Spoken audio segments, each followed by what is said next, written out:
Flume featuring Kai, Never Be Like You, here on 88.3 Southern FM, the sounds of the Bayside. It is Friday Drive. Hope you've had a lovely week, an enjoyable week, and well, it is Friday, so it's the day we can just kick back, relax, and just make the most of the fact that it is now the weekend. So hopefully that is what you are doing right now, just kicking back, relaxing, and looking forward to 2 hours of Friday Drive. Well, an hour and 50 minutes, but you know, we don't have to be too precise. It's Friday afternoon. We don't want to make our brains work too hard, but my brain will end up working a bit harder for the next 50 minutes because joining me this afternoon here on 88.3 Southern FM once again in our great studios here in Brighton is a good friend of mine. He's a great journalist. He runs the Jono Talks podcast, and well, I've known him for a little while now. Jonathan Pertile, thanks for coming in again this afternoon, mate. My pleasure, Karl. Thank you for having me. Have you heard about this Pokémon Go game that's been taking over like basically every single phone at the moment? Oh, it's crazy, isn't it? It's the most downloaded app at the moment as we speak. Yeah. And it really, I mean, everyone's talking about it, from friends to colleagues to workmates, because you can just flip it out and it uses this thing called, or this feature called augmented reality, where the Pokemons can appear as you're just walking down the street, like living your everyday life. It's bloody crazy, isn't it? Have you got the app? No, I don't have the app. I am not a fan of Pokemon Go. But I did used to play Pokemon as a child. Yes. And I think Pikachu was the main character there that everyone... Oh yeah, because we all know and remember how Pokemon used to sound. Well, now Pokemon Go, I mean, you can get it like on the street as you're walking. The way it works is you try and catch Pokemons in your everyday life. And I haven't tried it yet. I've heard rave reviews about it, and it's really spiraling up to be, you know, the revival of Pokemon in a reality version. Yeah. I just played a bit of the Pokemon theme song there, Jono, but I don't know if you heard that. But yeah, look, back in the day, Pokemon was a big thing when I was a child, or when we were younger, I guess. And the fact that it's come back the way it has in an app form on a phone is crazy. I mean, people are going everywhere. Like, the other day I was just down in Church Street in Brighton, and I was, you know, walking around as I do, and I saw somebody, like a high school student, with his phone out. It looked like he was trying to take a photo of passing cars. I was like, what the hell's going on here? That's not normal for a guy in high school to be holding a phone like that. I mean, we all hold smartphones these days, and we take selfies and take photos of other people, landmarks, whatever, but this was unusual. I was like, what's going on? And then it hit me 2 seconds later that he must have been playing Pokemon Go. He must have found a Pokemon down Church Street. So there you go. It's taking phone technology to the next level, and it's using reality as we see it, but through a game. Yeah. And it's, I mean, it would get people of all ages interested, because as you're just walking, living your everyday life, you can catch a Pikachu, you can catch whatever character Pokemon you want. So it would appeal to all ages, and you can just flip it out. It'd be interesting to see. It's interesting you encountered that yourself. Yeah, but I'm seeing it everywhere. Like, you see a group of people and they're hustling and bustling and making a big fuss over something, and you kind of like to yourself, what are they doing? Yeah. They're playing Pokemon Go. They must be anyway, or they could be, I don't know, playing Tamagotchis or something, but it didn't look like that. It doesn't look like that. Well, actually, I take that back. It does look like that, but it's with phones. So it's kind of like, you know, I choose you. Yeah. I mean, it can get a bit repetitive, but I think one of the ways that this Pokemon Go counters that is by using different landmarks to source various Pokemons. Yeah. So, say if you appear at a landmark, I don't know, maybe the State Library of Victoria here in Melbourne, maybe you can catch a Pokemon which is higher rated than you otherwise would, because that landmark has some history behind it. Yeah. I think that's how it works. Yeah. One thing, though, that we have to remember here is that the amount of information Google will get from this game will be extraordinary. Yeah. I mean, they'll know... I mean, people won't understand that, you know, as you're playing this Pokemon game, the people seeing it, it's the game software people, and I think it's also linked to Google as well. So with like Google Street Maps and whatever, they'll be able to see inside your house now because you're playing this Pokemon Go game. They'll see your location, they see what kind of Pokemon you have and all that kind of stuff. It's crazy. The people that I talk to that are actually playing the game, they're telling me about, hey, there's gyms popping up, there's a gym close by, or there's a Charizard down the road, or a Pikachu, or Jigglypuff. Like, I don't know if they're catching Jigglypuffs. I just thought of that. Squirtles. But it's crazy. It's out of this world, like what you can do with technology these days. And apparently this app was only created to be a bit of fun. It wasn't meant to create a farce. And the servers have gone down multiple times, and Nintendo shares have gone through the roof because of it. Yeah, and it's the first time they've gained this much traction in ages. Well, when you're competing with the likes of PlayStation and Xbox, I mean, you've got some two heavyweight contenders there in terms of the gaming industry. And Nintendo was popular, say like a decade ago, but now, especially with the revival of the Pokemon game, albeit in an augmented reality version, people are starting to get back into that Nintendo lifestyle. And this Pokemon Go is going to bring that game station right back up to where it was, say, a decade ago or so.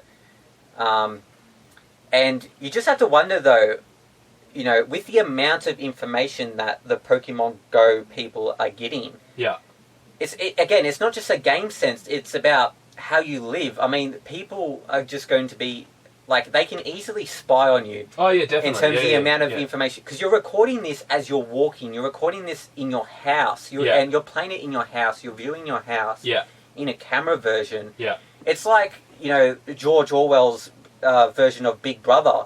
Someone's just overseeing everything. In this case, it's a game. Yeah, no, look, it's pretty crazy what's happening with this new trend. I reckon everybody will get over it within another week or so. It'll just be like, what was that app called? I've got it on my phone at the moment because I used to play it, and everyone used to play it and were like, yeah, this is an awesome game. Do I still have it on my phone? I think I do. Yes, I do. Flappy Bird. Remember when Flappy Bird was a trend, and then there was 2048 as well? Not trending anymore? No, like all these games that were trends that people used to play all the time. Well, in the case of Pokemon Go, I think it's a lot different because you're not just using a game within a game, you're using a game within life. Yeah. So, I think the way it's set up, I think that the longevity and the popularity of the game will just continue. I mean, it probably won't increase dramatically, but I see it kind of, not predicting the future, but being kind of, stale in terms of its popularity. Again, like you mentioned, it's already shot right up through the roof in terms of how many people are playing the game. Yeah. I was talking to my brother, and he's 7 years younger than me, and he said, even the teacher was, playing, Pokemon Go. So it appeals to all ages. I'm not sure if Flappy Bird would appeal to all ages. Oh, well, it's just a game on it. Just a game, But I mean, that's something that Pokemon Go has that not many other games do. The reality, I think the game's popularity will continue. That's just my opinion. Yeah, definitely. I can't disagree with you on that. There's always going to be a game or a new trend that comes out, and everybody's going to jump on board, but be a bit of a bandwagoner, and that's exactly what everybody seems to have been when they jumped on board for this Pokemon Go trend. It's just like 2048. It's just like Flappy Bird, and planking, all those things, all these trends that just pop up. They are ridiculous. They only last for so long, and everybody will look back at this in 10 years' time and be like, what happened in the year of 2016? Well, we played, Pokemon Go, and people were just going crazy over it, and it'd be interesting to see what actually happens in a week's time, whether or not people have forgotten about it or not. But, look, it's 19 minutes past 4 here on Southern FM, joined by Jonathan Pertile for Friday Drive. So if you have any questions, if you want to weigh in the discussion about Pokemon Go, you can do so. 0404 000 736 is the way you can send us a text message, or you can also tweet us at southern_FM. But we'll be back with more discussion on things that are topical at the moment after this.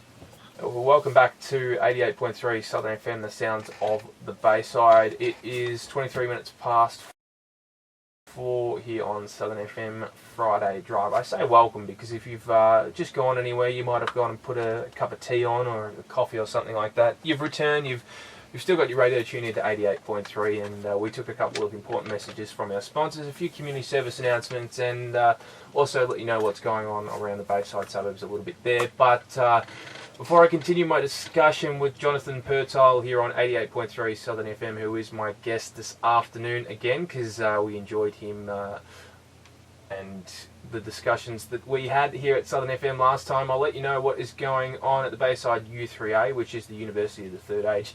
It's commenced its 2016 year. The third term began this week as well on the 11th of July. You can head to their website, baysideu3a.org.au, to pursue their courses and events, or you can give them a call on 9589 3798 for more information to have a course guide sent out to you as well. You can contact them that way.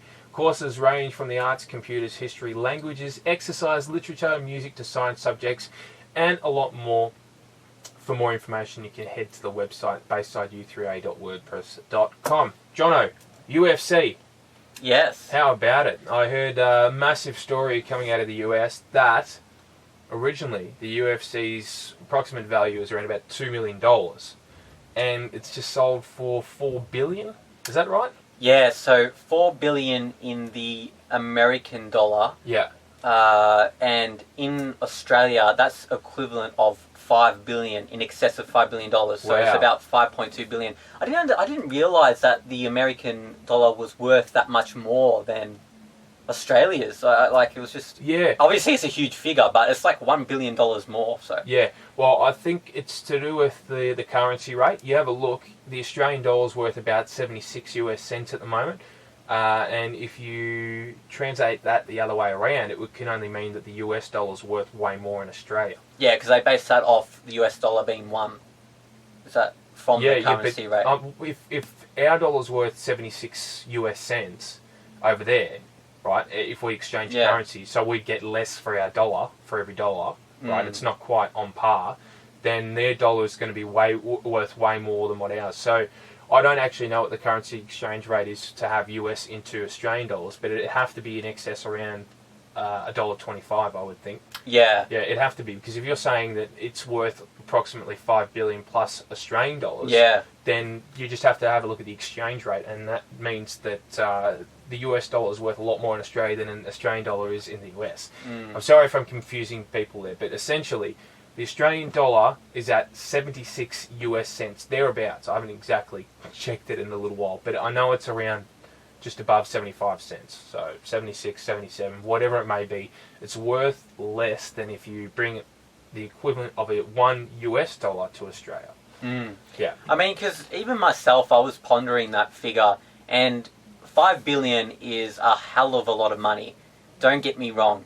But the UFC company, they made a revenue of $600 million last year. Yeah. And one of the big reasons why was because of Conor McGregor and his rise to stardom, beating Jose Aldo in under 13 seconds. Yeah.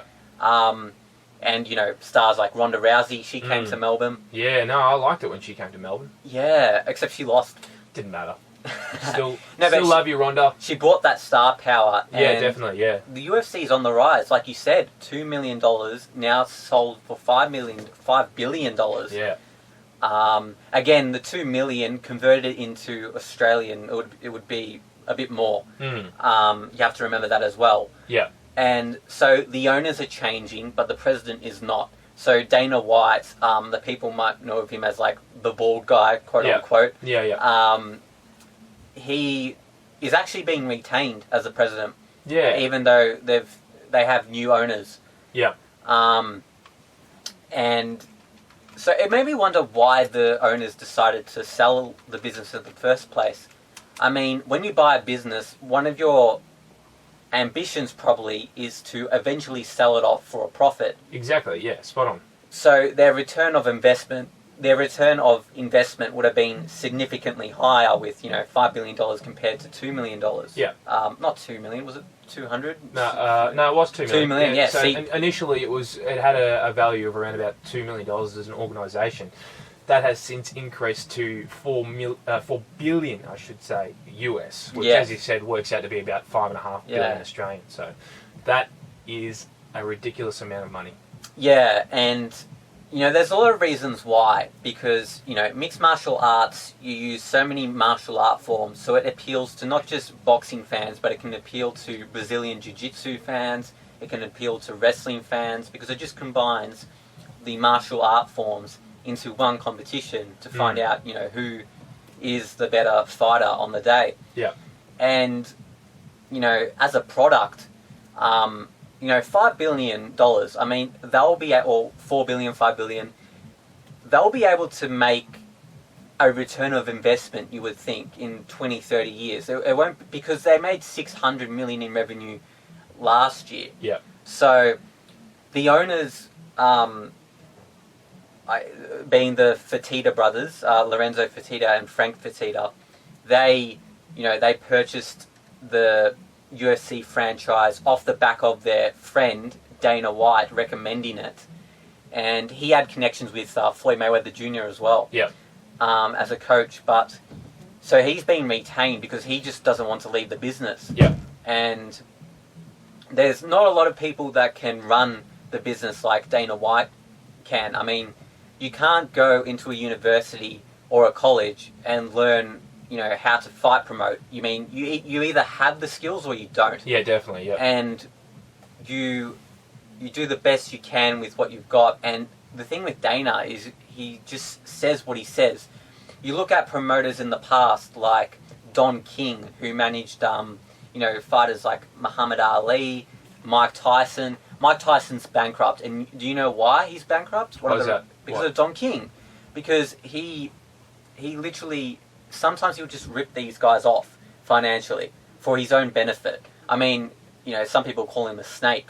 And, I mean, if you go on Google, I mean, there's heaps of stories of, just battles between the promoter and the fighter.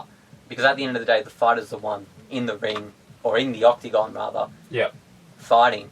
And the promoters, taking all the money and stuff. So. Yeah. I mean, all these massive organisations these days, you never know what you get yourself into if you decide to, put an investment in. Sometimes it can work out to be beneficial in the long term. Sometimes you invest money into an organisation and you don't get anything out of it.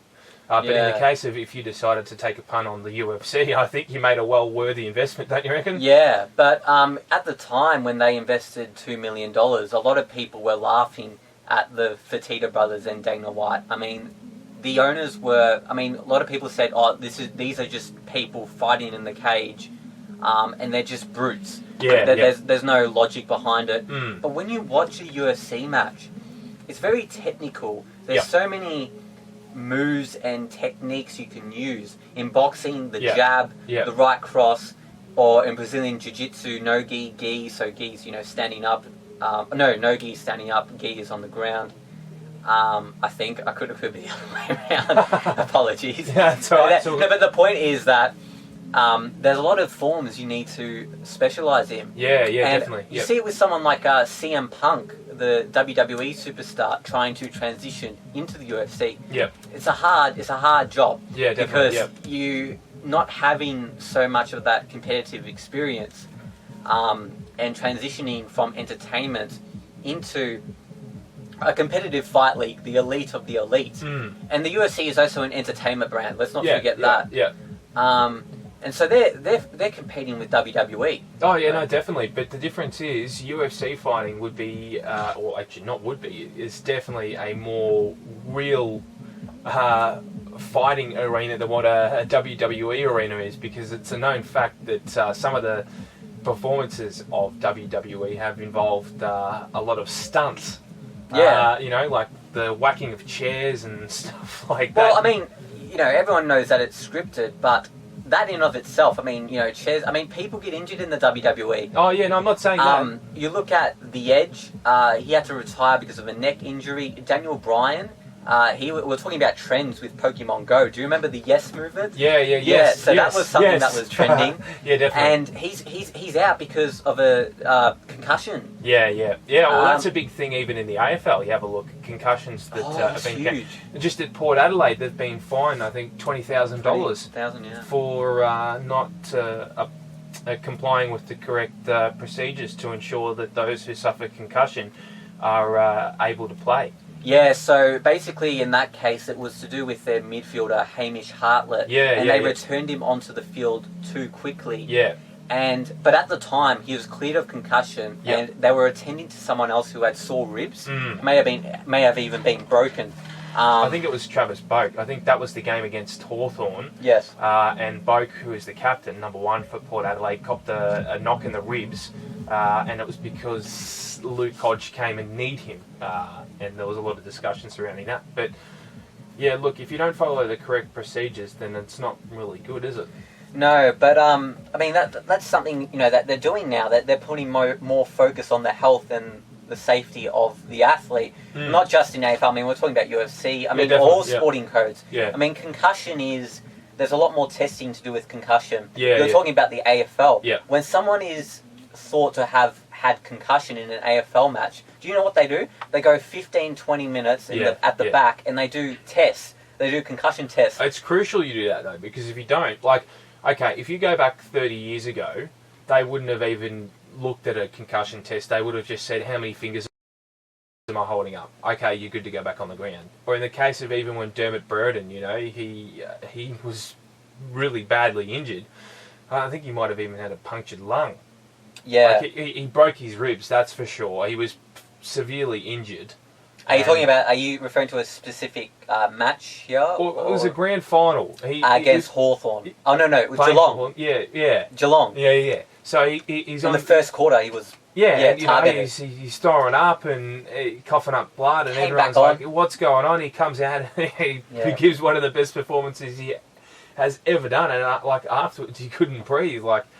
But look, these days the medical teams, the Epworth Hospital, I know they provide a lot of doctors and assist the AFL a lot with injuries, and consult certain clubs about, how's your player doing and all that kind of stuff. So the actual procedures these days that are in place to ensure AFL footballers' safety and health is put first is incredible. Yeah, it's really become a huge priority now across a lot of sporting codes. Definitely. In the AFL, we're probably one of the world's leaders to do with concussion. Yeah, most definitely, yeah. Because they actually take you out of the game and, they do these tests for a good 15, 20 minutes, which, takes up half of a quarter. Yeah, more than half of a quarter. So I remember a case where Nick Rewalt, the St Kilda captain, he passed the concussion test,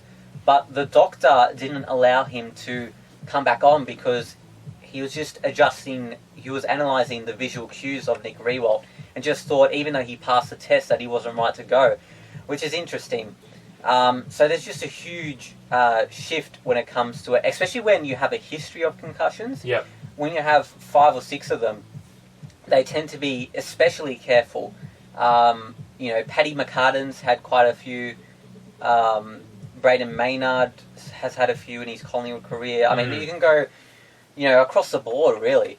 But it's part of the game. I mean, you talk about AFL, let's talk about NFL. I mean, even though they're wearing helmets, they're going at each other full blast. At a hard pace, and you've had situations where the athletes, the old athletes, the retired athletes, they've had brain damage, brain trauma because of, smashing each other. Really hard. And it's good that there's, like you said, that there is a higher priority for concussion. Because definitely. You don't want to see too many problems down the line. I couldn't agree with you more on that, Jono. It's 22 minutes to 5 here on 88.3 Southern FM. I can't even say Southern FM today. Southern FM. John, I thought we'd hear a bit of music. So, seeing as we've discussed fighting and UFC, I thought we'd hear Keith Urban's song called "The Fighter" here on 88.3 Southern FM. The sounds of the Bayside. Jonathan Pertile is in studio with me. If you have any questions for Jonathan, you can send them through on 0404 000 736, most notably known as Jono from the Jono Talks podcast, which you can find online. Google Jono Talks, and I guarantee you it'll be the first thing that shows up. And certainly a great podcast, a lot of great podcasts there. Muhammad Ali tributes and discussions about all different kinds of sport and stuff that happens all around the world, in Australia and Victoria, everything, the lot. You can find that online, and I highly suggest you go and take a look at that. But Jono, we had a discussion about the UFC. We've discussed really everything, but beforehand I just heard a little announcement about the Lucky 13 Garage, who is a great sponsor of Southern FM this weekend as well. I'll just get this over and done with. On tonight they have the Jetsons from 9 p.m, so make sure you go and take a look at that. Great station sponsor they are. Great live music, local music. And then tomorrow night, this is a rather interesting title. They've got the headline act, Big and Horny. So 9 p.m. start tomorrow, $20 entry for that one. No introduction is needed. You'll be blown away, apparently, for the Big and Horny show tomorrow night. Doors open at 7:30. Show kicks off at 9 o'clock. That is at the Lucky 13 Garage, or playing music for sure, but a proud sponsor of Southern FM. 8 Cochrane's Road in Moorabbin, lucky13garage.com.au is where you can take a look at that. But going back, Jono, we were talking a little bit about the AFL. How about the season so far? It's been pretty hectic, hasn't it? Yeah, I mean, Hawthorn, they've kind of repeated their pattern of starting out slow, but now coming up. It's getting a bit boring, I reckon. It's kind of like they test the waters. They see who's changing up their game plan. Why can't we see our teams up there? Why can't we see a Collingwood or a Richmond, contending for the grand final? Oh, look, they're following Hawthorn too, but Hawthorn from 10 years ago that are still trying to find themselves. But hang on, 10 years ago? Yeah, roundabouts, because Hawthorn didn't quite make finals in 2006. Or maybe they did. I'm not too sure. I can't remember, but they weren't the Hawthorn of today, that's for sure. When did they win the premiership with Crawford? 2008. Yeah. So you'd be about right there. Yeah, because it was like, I think they were on the verge of making grand finals. They were kind of making prelims, but they weren't as good a side as what they are now. Oh, yeah. I'm telling you right now, I initially at the start of the year ruled Hawthorn out as grand finalists, but I should never have done that, because look what they've done. I mean, that was a thrilling finish last night. Yeah, right at the final siren, really, with Cyril Rioli there. They just seem to find a way to win. I know there was some complaints last night about the free kick count. A lot of people have been talking about Hawthorn, how they seem to get more free kicks than any other side. There has to be some merit to that. West Coast in years previous had an instance where some of their players were known for ducking their head and getting head-high free kicks on purpose. So that could be one thing why Hawthorn's free kicks are maybe lopsided compared to everyone else's. Like, they'd be up there in the top 4 in terms of frees for in the competition. But they're just a good side. They've just been able to innovate their team. Buddy Franklin, when he left, a lot of people were like, who's going to be their stand-in forward for Jared Ruffhead? Yeah. And that's another thing as well. Jared Ruffhead's out with melanoma. Yeah. And hope he goes well with his recovery. But they've still been able to win games against the top teams, and Sydney is a top team. Yeah, definitely. So their forwards just pick up the slack. They're a real team. They don't just rely on one or two players. They're a real team. That they have a great culture around them, and something that every club can look up to, really. Yeah, look, Hawthorn have just been the dominant team in the last decade. I'm sorry to say, but actually, I'm not even sorry to say it, because I would rather a Hawthorn winning premierships than a Geelong. There's just something about Geelong I dislike. They're always there come September. I don't think they were there last year. No, they weren't there last year. But generally speaking, they're always a competitive side, and they always beat Richmond, so I dislike Geelong. No, but credit to Geelong, they're a great side, but there's just something about them I dislike, and I don't hate Hawthorn.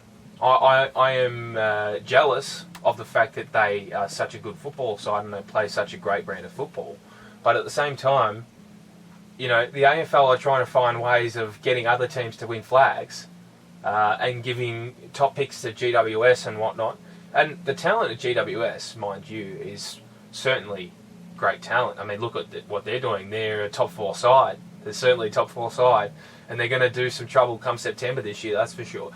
Yeah. But you can't beat Hawthorn. Yeah. It all starts and ends at the recruiting table, not on the field. It starts at the recruiting table when the selectors sit down for their selection meeting. You know, who are we going to pick up at the draft? Who are we going to do this? How are we going to improve our list? Not just now, but into the future. Yeah. That's where it all starts and ends, in my opinion. If you don't have the talent on the field, you're not going to do anything. No, I agree 100%. Especially with something like AFL. I mean, there can be upsets, but I mean, Hawthorn has always had the talent, and they've recruited very well. Yeah. Remember David Hale, remember Brian Lake coming from the Bulldogs. Yeah. A good mixture of youth and age. I thought you meant as in they were youthful, but they weren't exactly. No. Just they're on the older side, obviously. They're retired. Sure. Yeah. But even now, like Sam Mitchell's still going on. They're obviously part of the older brigade. Yeah. But they still have those young players coming through. Yeah. Billy Hartung. Yeah. Jonathan O'Rourke. Yeah. A GWS player. You're talking about GWS. I mean, he was a top 3 draft pick. So, you know, they've been able to recruit well, and that's where it's won or lost. Yeah. When you're sitting on the table deciding who's going to be your first pick, your first selection. Yeah. And they took a gamble with Gartlett. Do you remember the West Australian player who had issues? Just, you know, getting used to the Melbourne lifestyle. He's in jail now. Yeah. I don't know if you remember. Yeah. Look, that's unfortunate circumstances. There are some players that unfortunately have issues off field, and clubs can only support them for so long. They took a punt on him because Hawthorn thought they had the culture to, you know, really. Well, that's just like Ben Cousins at Richmond. They took a punt on him because they thought they had the correct culture to bring somebody back out of some bad habits they've got themselves into. But it doesn't matter what kind of club culture you have. You could be the greatest club in Australia, but you can't always help those people that are struggling. Yeah, I mean, he was a good player, though, for Richmond. He did some good things. He only played, not at the heights of West Coast. No, look, he won flags at West Coast. He won a Brownlow medal. He was All-Australian. You know, he wasn't any of that when he came to Richmond. But at the same time, he had his off-field issues, and the AFL worked with him. And Terry Wallace came out and said the other day that he needed help, and Richmond, you know, they're good at helping people. So that was the first thing they looked at. They looked at being able to help him, give him an opportunity to be rehabilitated and being actively involved in a football club. And look, unfortunately, he retired early and he still had some off-field issues, and those issues appear to still be occurring today, unfortunately. But, you know, the help is always there. Don't be afraid to seek help if you're ever in a position where you need it, because there's always help there. Just talk to somebody, have a conversation and say, this is what's happening, this is who I am, I need some assistance, and there's certainly people out there that can help you. Yeah, I mean, the AFL's really leading the brigade again when it comes to these type of issues. We're talking about illicit drugs here. Ben Cousins is a good example, and an even better example of the ways the AFL are trying to counter that is through their illicit drugs policy. Yeah. And I'm actually not a huge fan of the illicit drugs policy. I'm not sure about you, but the illicit drugs policy, they're athletes. There's not much of a focus on, performance-enhancing drugs. I mean, that's where the focus should be. Yeah. Did you have to do something? No, that's all good. Sorry, I just got a little distracted. There's stuff happening here.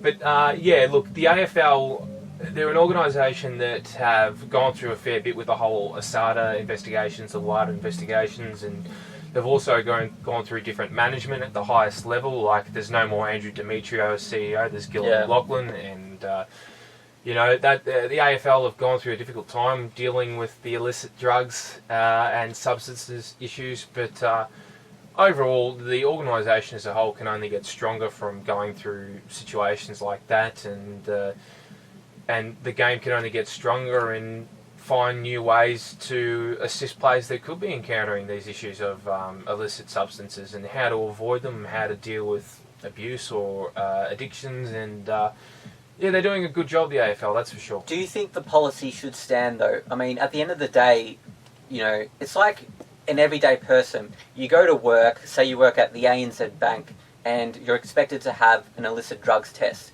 I mean, it's not sport, but why would they have to subscribe to illicit drugs? I mean, surely the focus there would be on performance-enhancing drugs. I think just any drugs in general should be banned from the AFL. Anything. But I mean, the AFL is such an elite. I mean, there's so much scrutiny on the players. players. Why take them, Jono? Why take them in the first place? Yeah, I mean I've never partaken in that, but you heard that Collingwood story, that release statement where over 10 players or something took illicit drugs in the off season. I mean, it's not quite a few AFL clubs. It's a known fact that out of the 18 clubs in the AFL, there are footballers that take drugs on a recreational basis, right? And the AFL does whatever it can. It uses many different initiatives. It has people go out and talk about their addictions and has all these support services that come and express the importance of avoiding drugs, right? Because the long-term effects and the addictions that can come out of taking them on a recreational basis are not good.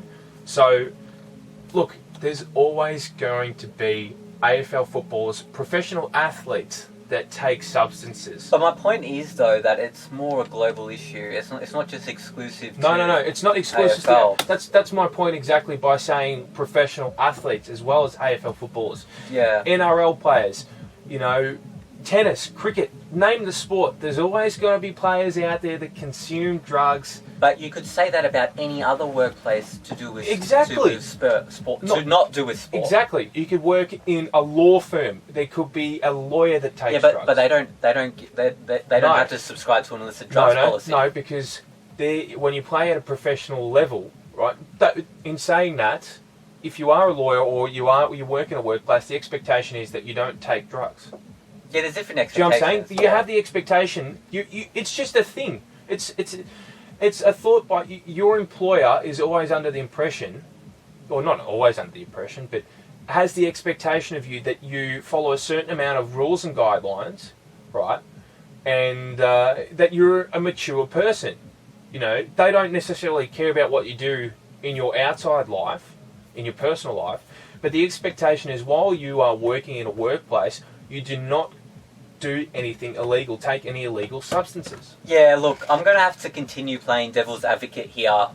It is, we're differentiating between your personal life and your professional life. We're talking about sports athletes here. They are separate, right? One should not overlap over another.